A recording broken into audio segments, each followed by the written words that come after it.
आपको गुमराह करके मौज काटती रही। इन लोगों ने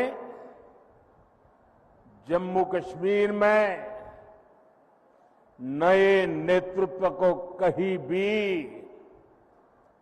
भी उभरने ही नहीं दिया। आप भी जानते हैं, यहां पंचायत के चुनाव 2000 के बाद नहीं हुए थे।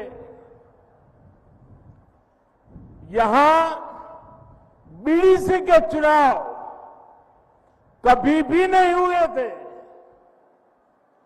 डीडीसी के चुनाव भी कभी नहीं हुए थे।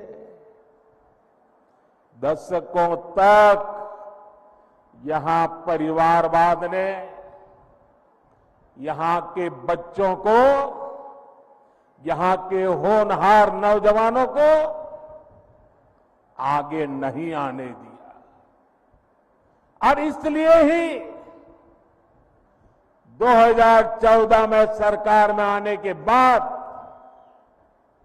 मैंने जम्मू कश्मीर में नौजवानों की नई लीडरशिप को आगे लाने का प्रयास किया है।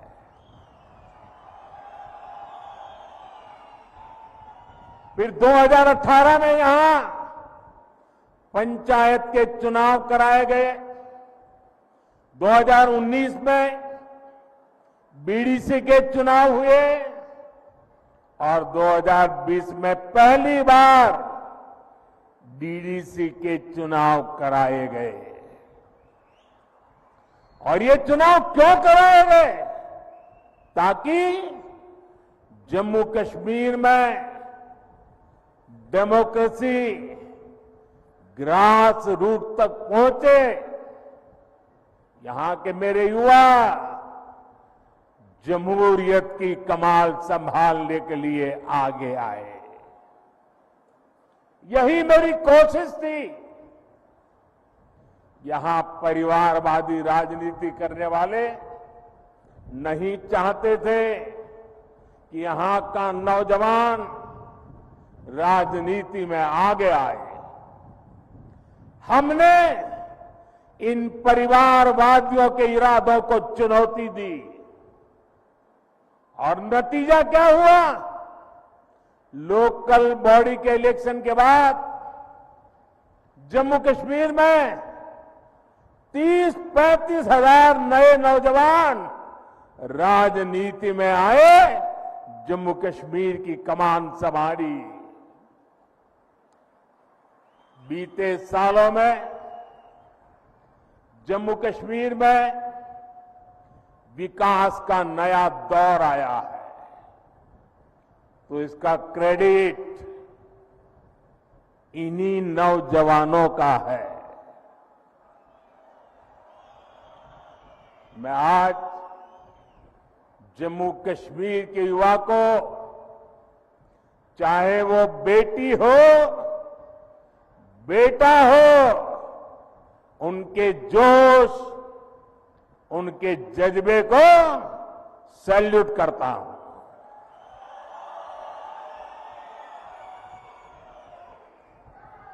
साथियों, जम्मू कश्मीर का इस बार का विधानसभा चुनाव 3 खानदानों और जम्मू कश्मीर के नौजवानों के बीच में है।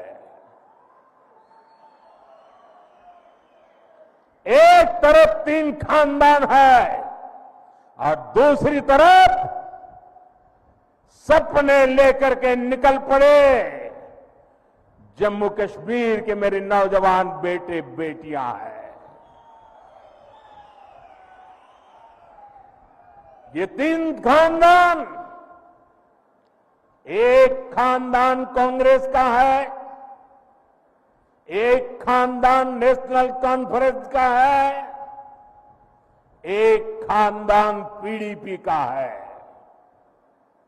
जम्मू कश्मीर में इन 3 खानदानों ने मिलकर आप लोगों के साथ जो किया है वो किसी पाप से कम नहीं है।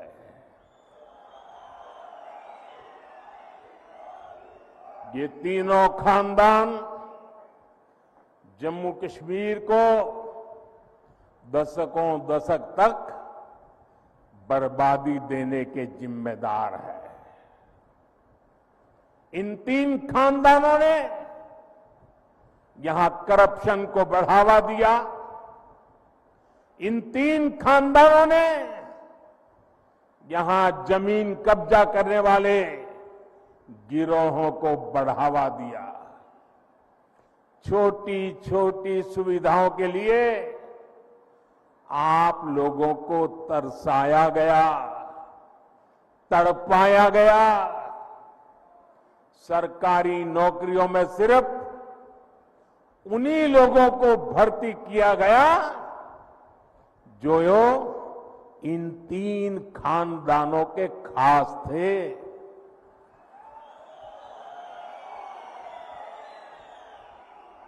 इन तीन खानदानों ने ही यहां अलगाव और आतंक के लिए जरूरी जमीन तैयार की। और इसका फायदा किसने उठाया? देश के दुश्मनों ने। ये लोग आतंकवाद को इसलिए पाल पोस रहे थे ताकि इनकी अरबों खरबों की दुकान चलती रहे। इनके गुनाहों की वजह से हमारे हजारों बच्चों की यहां जान चली गई। ये चंद्रभागा घाटी ये सालों साल चले आतंक के खून खराबे के उस दौर की गवा रही है। आप याद करिए वो समय जब दिन ढलते ही यहां अघोषित कर्फ्यू लग जाता था। सारी दुकानदारी ठप, सारा कामकाज ठप। हालत ये थी कि तब कांग्रेस सरकार के, केंद्र सरकार के गृह मंत्री तक लाल चौक जाने से डरते थे। साथियों, जम्मू कश्मीर में आतंकवाद अब अपनी अंतिम सांसें गिन रहा है।